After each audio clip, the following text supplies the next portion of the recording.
Hello friends, அனைவருக்கும் வணக்கம். So இந்த விளாக் பார்த்தீங்கன்னா ஒரு தெரட்டி ஃபங்க்ஷன் தான். ஸோ இது யார் வீட்டு ஃபங்க்ஷன் பார்த்தீங்கன்னா எங்கள் வீட்டு ஃபங்க்ஷன் தான். எங்கள் வீட்டுக்காரோட தங்கச்சி பொண்ணோட தெரட்டி ஃபங்க்ஷன் தான் இது. திடீர்னு பிளான் பண்ணது டக்குன்னு பார்த்தீங்கன்னா சூப்பராக செமையாக ஃபங்க்ஷன் வந்து நடந்துருச்சு.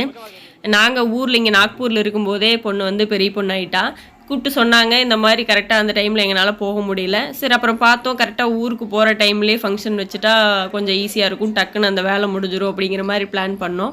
கரெக்டாக தீபாவளி டைமில் தான் சம்திங் அந்த டைமில் தான் வந்து கரெக்டாக அந்த ஃபங்க்ஷன் வந்துச்சு. நாங்கள் பார்த்திங்கன்னா முன்னாடியே நாங்கள் பிளான் பண்ணியிருந்தோம். சரி, தீபாவளி டைமில் வந்து தம்பியோட பொண்ணுக்கு வந்து காது குத்து கெடாவட்டு ஃபங்க்ஷன் வச்சுருந்தாங்க. ஸோ அதுக்கும் போகலாம் அப்படிங்கிற பிளானில் இருந்தோம். கரெக்டாக அதுக்கு தான் நகை எடுக்கலாம் அப்படிங்கிற யோசனை பண்ணிகிட்டு இருந்தோம். இங்கே பார்த்திங்கன்னா பாப்பா திடீர்னு பெரிய மனுஷி ஆனது. சரி, அவளுக்கும் ஃபங்க்ஷன் வைக்கலாம் அப்படிங்கிற ஒரே டைமில் அப்படிங்கிறனால என்னடா இது 2 பட்ஜெட் ஆகிற மாதிரி இருக்குதுன்னு பிளான் பண்ணோம். சரி, அப்புறம் அதை வந்து ஆஃபாக பண்ணிடலாம் அப்படின்னு சொல்லிட்டு தம்பி பொண்ணுக்கு வந்து 1 பவுன், தங்கச்சி பொண்ணுக்கு 1 பவுன், இந்த மாதிரி பாத்தி போட்டுடலாம் அப்படின்னு சொல்லி பிளான் பண்ணி தெரட்டி ஃபங்க்ஷனை உடனே வச்சிட்டோம். சரி, தாய் மாமா சீருன்னு கண்டிப்பாக நம்ம பண்ணோம் இல்லைங்களா? ஸோ அவங்களுக்கு கண்டிப்பாக வந்து அதுதான் ஒரு கௌரவமாக இருக்கும். ஒரு நம்ம தாய் வீட்டு சீரு நம்ம தாய் மாமா செய்கிறது தான் வந்து அவங்களுக்கு ஒரு சந்தோஷத்தையும் கொடுக்கும். ஸோ அதனால் சரி, ஓகே அப்படியே பண்ணிடலான்னு சொல்லிட்டு திடீர்னு நடந்த தெரட்டி ஃபங்க்ஷனாக இருந்தாலும் சூப்பராக எதிர்பார்க்காம செமையாக இருந்துச்சு.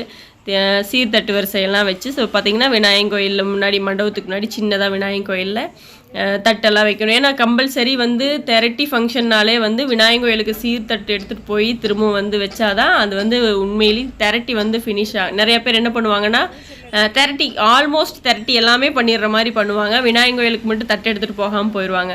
அப்படி பண்ணலைனாலும் தெரட்டி பண்ண மாதிரி இல்லை, திரும்பவும் தெரட்டி பண்ணணும், சீர் மறுபடியும் பண்ணணும் அப்படின்னு சொல்லி சொல்கிறாங்க.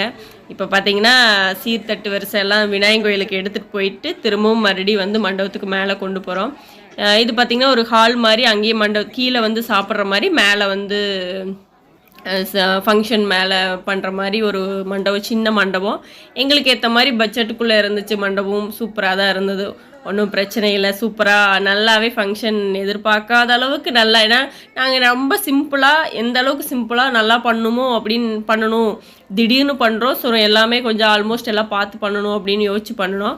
ஆனால் நாங்கள் எதிர்பார்க்காத அளவுக்கு சூப்பராக எல்லாமே நல்லபடியாக பண்ண முடிஞ்சிச்சு. அது எங்களுக்கு ரொம்ப பெரிய சந்தோஷமாக இருந்தது.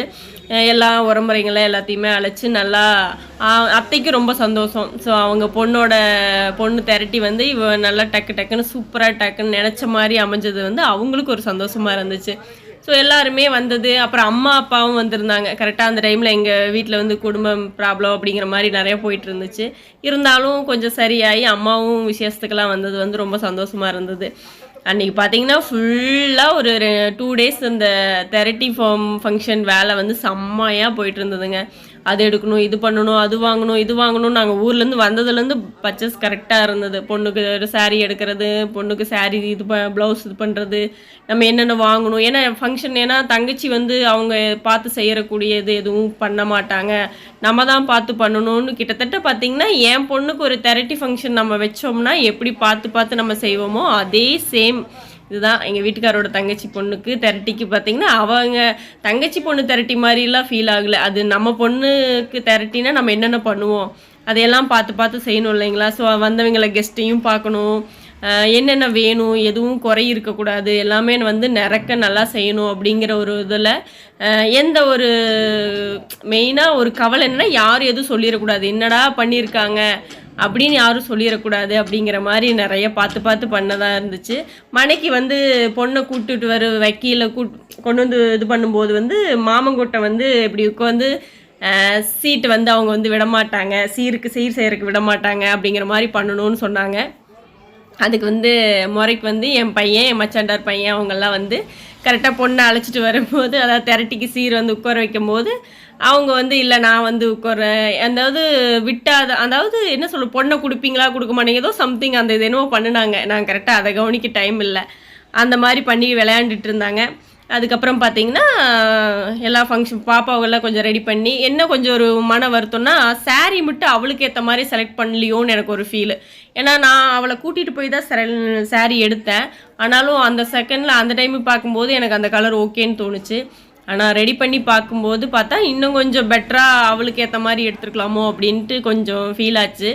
ஆனாலும் ஓகே, ஃபோட்டோக்கெல்லாம் பார்த்தா சூப்பராக இருந்தது. ஒன்றும் குறை சொல்கிற அளவுக்கு இல்லை.